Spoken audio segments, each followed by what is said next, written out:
Good evening and welcome to the 627th episode of Travel Itch. I'm Dan Schlossberg and we are in the 15th season of Travel Itch Radio, the show that lets you enjoy the pleasures of travel from the comfort of your armchair. Every week at this time, we talk to people representing destinations, hotels, airlines, railroads, car rental companies, and others in the world of travel and hospitality, from authors and bloggers to broadcasters and publicists. If it's got anything to do with travel, it's got everything to do with Travel Itch. Our guest tonight is travel author and blogger Sarah Browers. Welcome, Sarah, to Travel Itch Radio. Hey, thank you so much for having me on. It's my pleasure. In our last show, Sarah, we talked about the National Winston Churchill Museum in Fulton, Missouri, and I know you've been there. And now we're promoting another destination that's off the beaten path for most travelers, Theodore Roosevelt National Park in North Dakota. Why, in your opinion, Sarah, is it the number one national park for families? I love Theodore Roosevelt National Park. I love it because it has, here's what it doesn't have. It doesn't have the waterfalls and big mountains, but it has bison and buttes and the Badlands of North Dakota, wild horses, and kids of all ages can see it all. And you're going to think this is crazy. I have driven through Yellowstone National Park and been skunked and not seen a bison.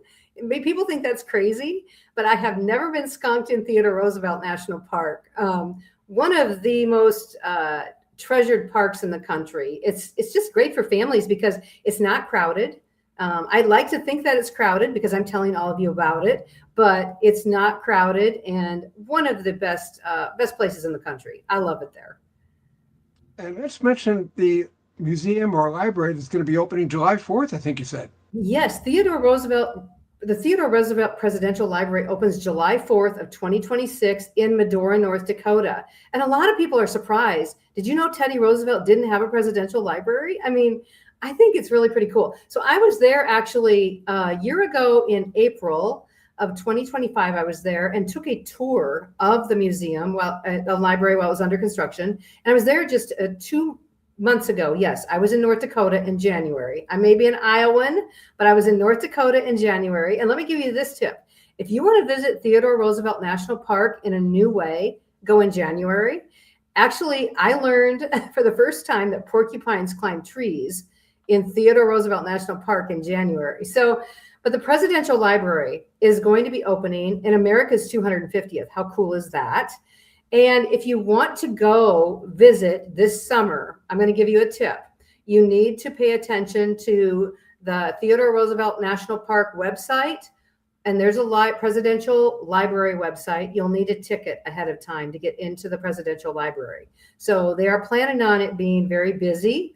And I think it's towards the end of September. You won't need a ticket ahead of time. And here's another little tip. If you want to visit Medora, North Dakota, when it's not really crowded and it's still exceptionally gorgeous and beautiful, it sits at the base of, that's where Medora is, at the south entrance to Theodore Roosevelt National Park.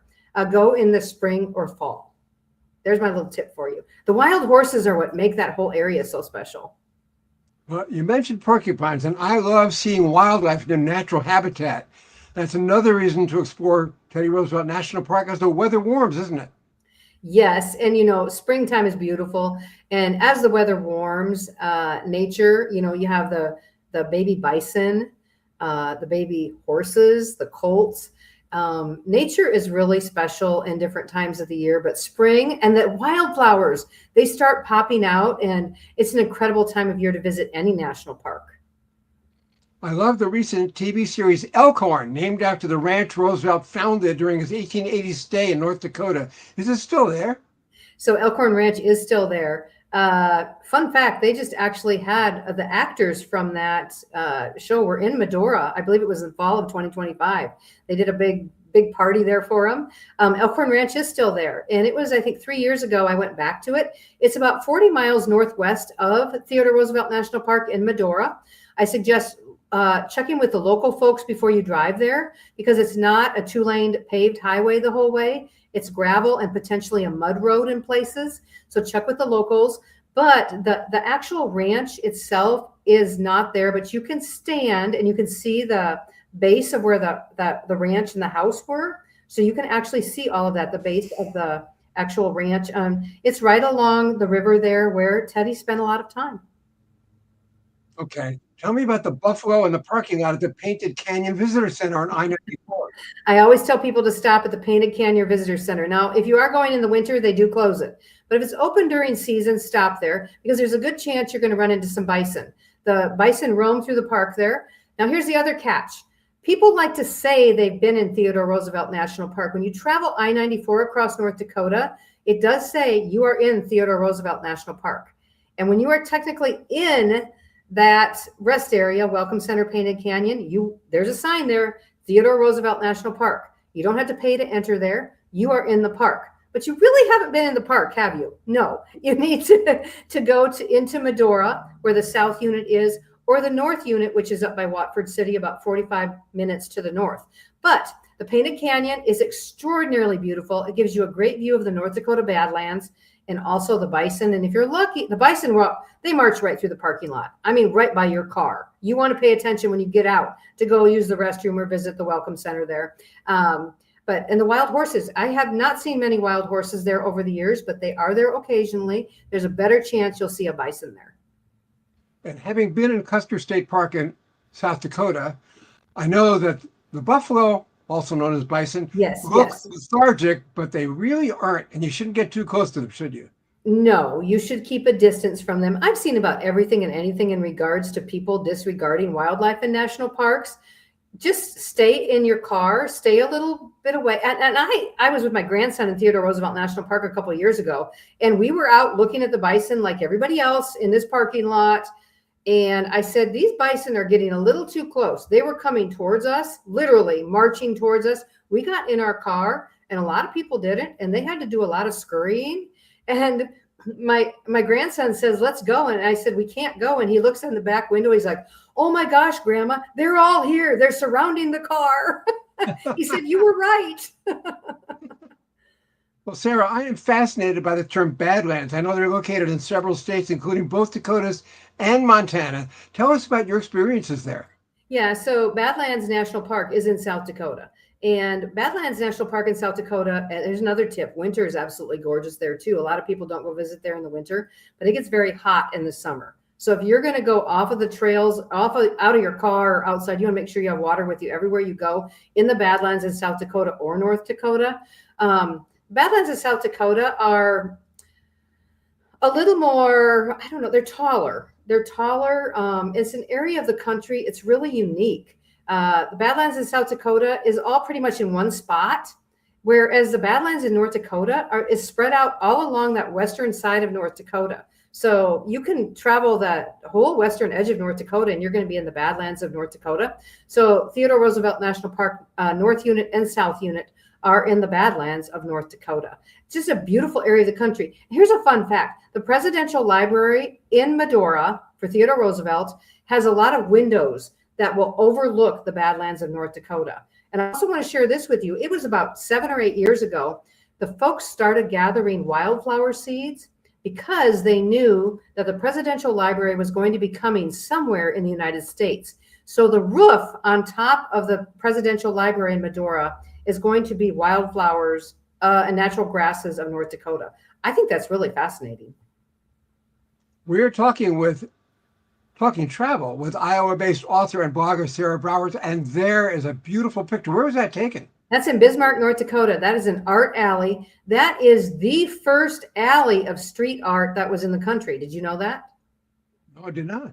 Yeah, and here's the thing with street art and murals.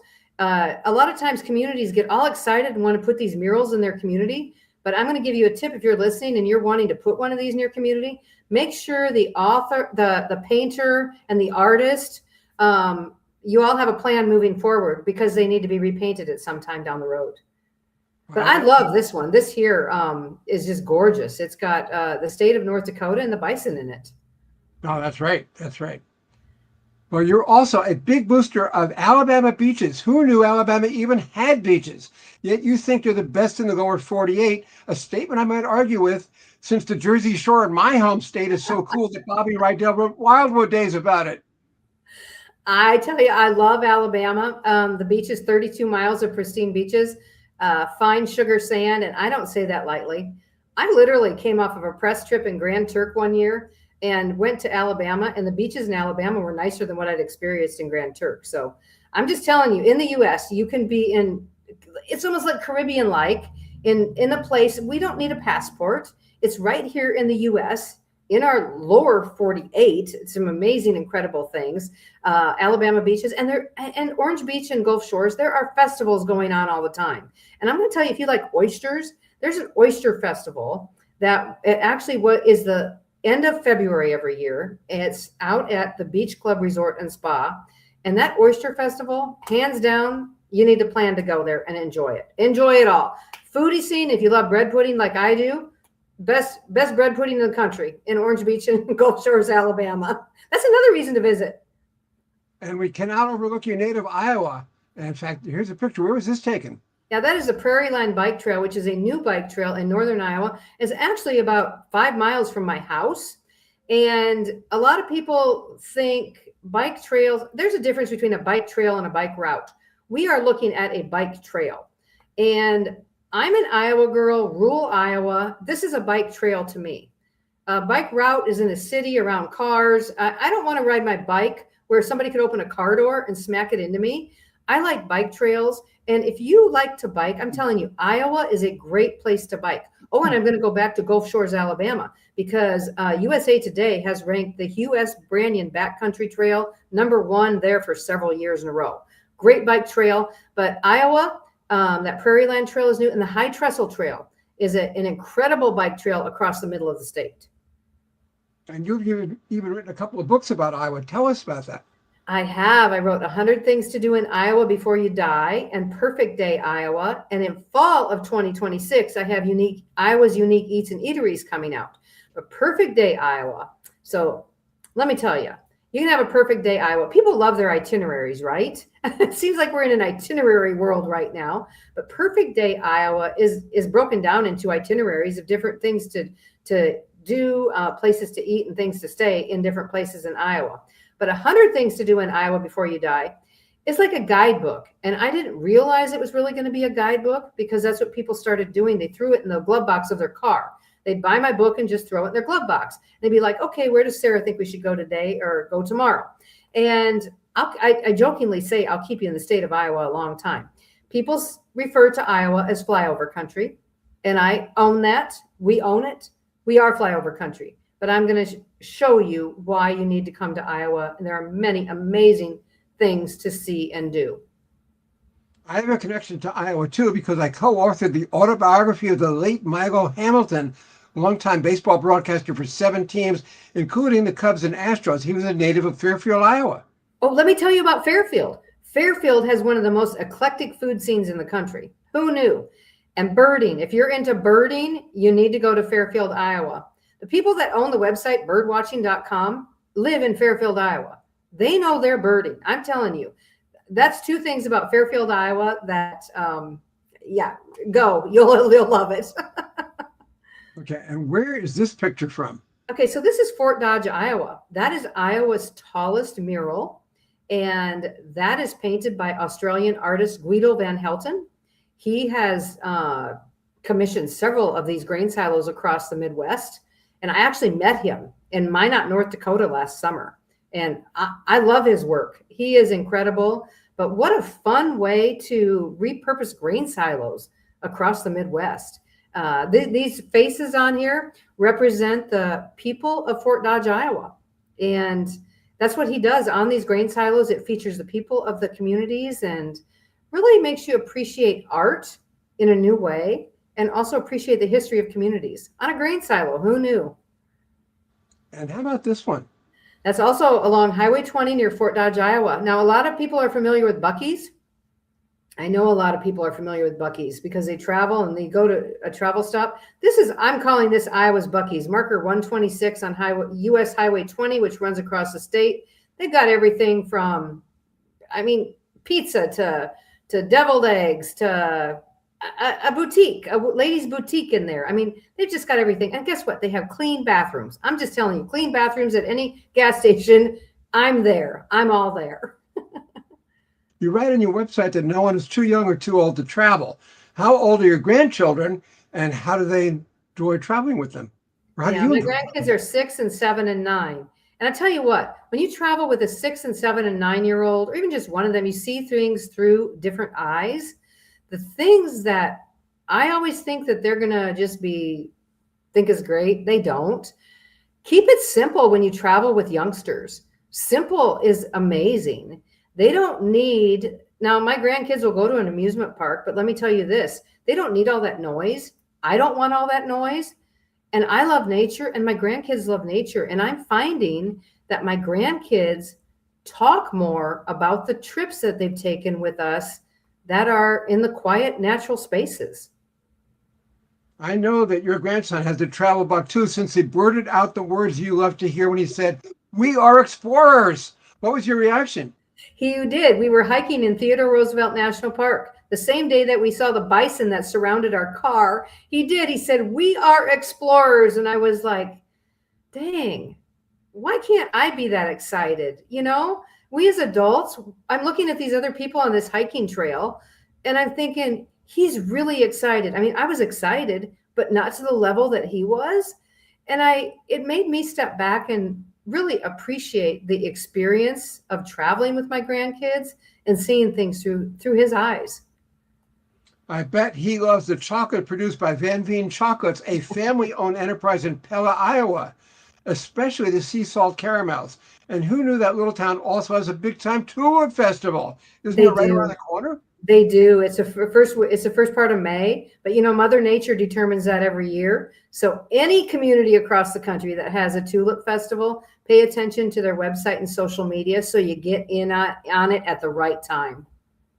I want to tell our viewers you're listening to Travel with Radio with Dan Schlossberg. Find the archive show on YouTube, LinkedIn, WhatsApp, X, and Facebook. And we're talking travel with Iowa-based author and blogger Sarah Browers.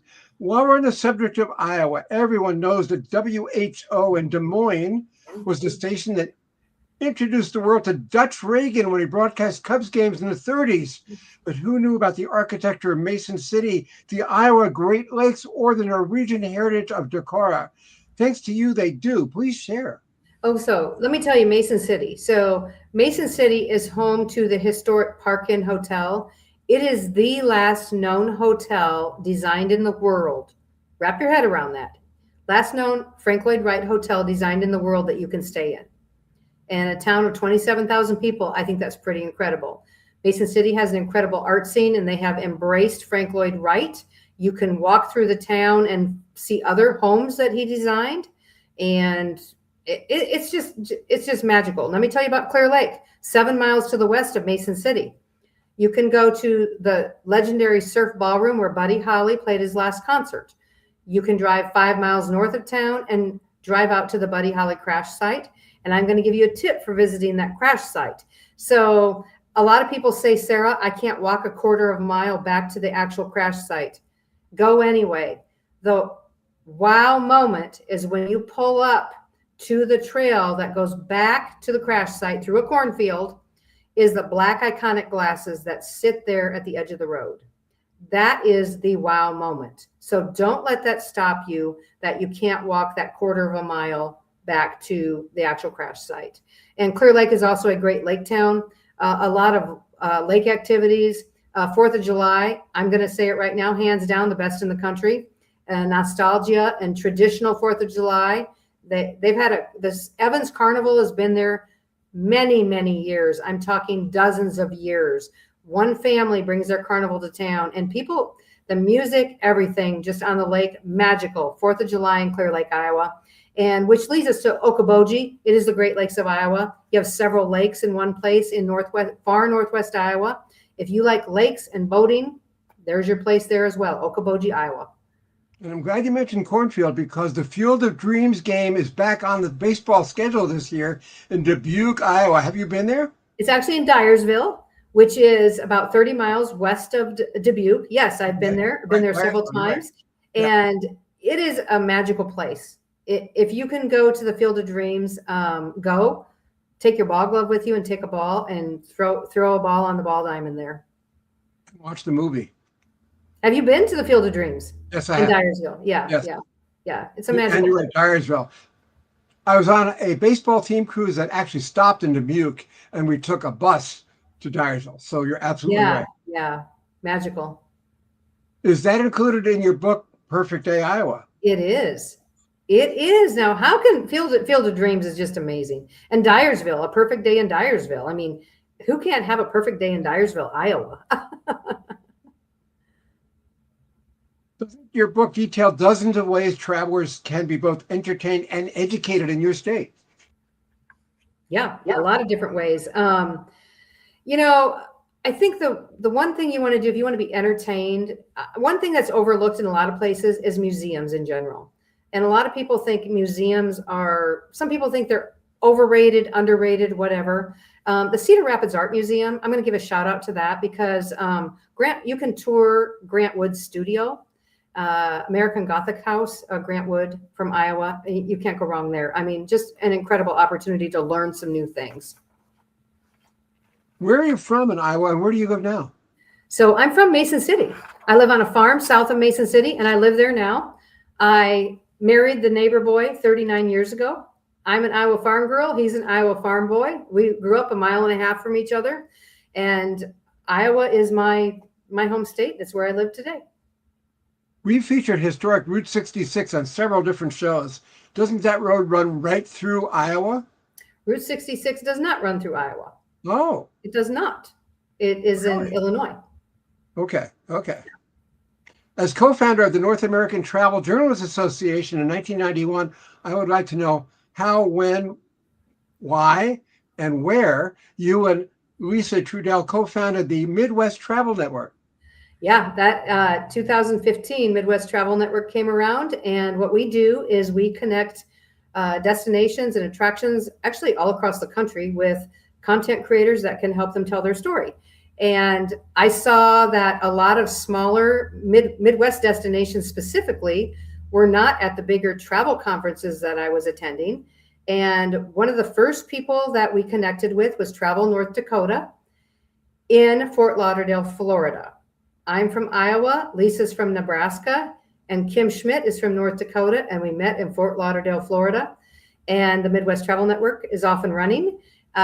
In 2016 to 2017, I had a lot of Midwest destinations contacting me because we had a Facebook group that was called Midwest Travel Bloggers, and we were connecting people. They wanted to know if we'd ever considered doing a conference. And I shrugged my shoulders and said, nope, nope, nope. Finally, in 2017, I got in my car, went over to Clear Lake, Iowa, walked into the tourism office, talked to her for 1 minute, and she says, let's do this. And I realized I couldn't do a conference 500 to 800 miles from home the first time. But now we have an annual conference, and yes, it's more than 500 miles from my house sometimes. It's more than 800 miles. But I firmly believe that the Midwest has a lot to offer. So if you're a content creator or destination in the Midwest, if you're a content creator, you don't live in the Midwest, you can be a part of our network. You just have to have an interest in writing and creating content about the Midwest, because we realize that not everybody wants to come to the Midwest. But I think everybody should. As a Superman fan, one of my bucket list things is to go to Metropolis, Illinois. Have you ever been? Yes, I have been. I have been, yes. That's a fun place. I bet it is. We're talking travel with Iowa-based author and blogger Sarah Browers. I know your love for travel started when you were a kid, but how did you become a travel journalist? You know, I've always loved to travel. At the age of 39, I was forced to reinvent myself. So this is going to tell you how old I am. So 20 years ago, in 2006 to 2007, I spent the whole year learning how to walk again. And at that time, I had my L4, L5 had shattered into 17 pieces. I really don't know why or what. We just think it was from sports injuries over the years. And I was working as a paraeducator in the high school, working when my kids were, in school and out of school. And I'd always liked to write. But in 2006 to 2007, I was forced to reinvent myself because I had a year of physical therapy on land and then in the pool. But guess what? My husband knew I was going to go stir crazy. We had cable TV installed at our house instantly, and he bought me a laptop. And I started writing. I'd always loved to write. And at that time, my mother was going through cardiac rehab. Keep in mind, I moved 1.5 miles from where I grew up, right? So my mom stops by my house just to see how things are going. And she says, I saw Mr. Harmon today. And I said, oh, well, what did he want? Mr. Harmon was my high school advanced writing teacher. And he asked my mom if I'd ever done anything with my writing. And my mom said, what'd you tell him? She goes, I told him no. And I was like, ouch, that hurt. That really hurt. So guess what? Next thing you know, I'm starting a website. I'm finding places I can get paid to write online, and the rest is history. But because I was forced to basically reinvent myself, Travel with Sarah exists today. Midwest Travel Network exists, but it all comes from my love of writing and the conversation my mom had with my advanced writing English teacher. That's terrific. We'd love to know more about your books and awards, including the Outstanding Iowa Leadership Award you received from Travel Iowa. I did in 2019. I won, this is crazy to say, the Individual Leadership Award for the state by connecting literally thousands of people, like destinations, with people to help them tell their story. And you wrote 3 books in 1 year, 2022, starting with Perfect Day Iowa and 100 Things to Do in Iowa Before You Die. That's a lot of work from one author, and I know it because I once wrote 2 books in 1 year. And you contribute to U.S. News and World Report too? Yes, as Iowa. So content with Iowa. Yes. So I'm busy. I don't let any grass grow under my feet. But here's the deal. Busy people get things done, right? Right. When do you have time to write? And do you work on the road or just take notes and write when you come back? You know, I do a lot of writing at home. I don't do a lot of actual writing when I'm on the road unless I have to do something on the road. I focus better. I'm a late night writer. People have their times of day when they write. I think that is because I can shut social media off, tune the world out. I don't feel like I'm being summoned anywhere. And I think any writer or content creator today would tell you the same thing, because it's hard to turn off that noise sometimes. I know it. Is there anything I haven't asked you that you would like to add, Sarah? Oh gosh, I just encourage people to get out and travel. Do it while you can. The opportunity is there today. Do it. Don't wait for tomorrow, because none of us are promised tomorrow. And if you want to do something you love, do it. Don't talk about doing it. Actually do it. I don't care what it is. Just actually do it. You will enjoy your life a lot more. You will. And be grateful. Be grateful for the things around you, the people around you, and travel with people you want to travel with. There's an old saying that people do business with people they like. So why not travel with the people you like? I just can't stress it to you enough. Life is too short. Get out and travel and experience it. There's so much to see. And a passport is great. But in our lower 48, we have amazing, incredible things to do. And you got Hawaii and Alaska, the U.S., just in our country alone, just incredible experiences. And here's the other thing. You can read online, but find somebody that you trust. I'd like to think you trust Travel with Sarah, but find somebody you trust online, because we're in a new time with AI and different things right now. Find that person that you trust and follow them and take their advice for travel. They're going to give you some good guidance and send you to places that they want to go. And I pride myself on integrity and being authentic. Authenticity matters. And if I have a good experience when I go somewhere, I'm going to share it. And if there is something that goes bad, I'm also going to let you know. But I'm also going to let you know, if you really want to go there, how you can make it good. Just because I had a bad experience doesn't mean you're going to have a bad experience either. And we can't control the weather. Sorry, weather doesn't count for bad experience. I wish it could, but it doesn't. And where can Travel with viewers find your work? So travelwithsarah.com with no H, and MidwestTravelNetwork.com. If you're listening, if you're a content creator or a destination, reach out. We'd love to work with you. How can we help you get more people into your destination?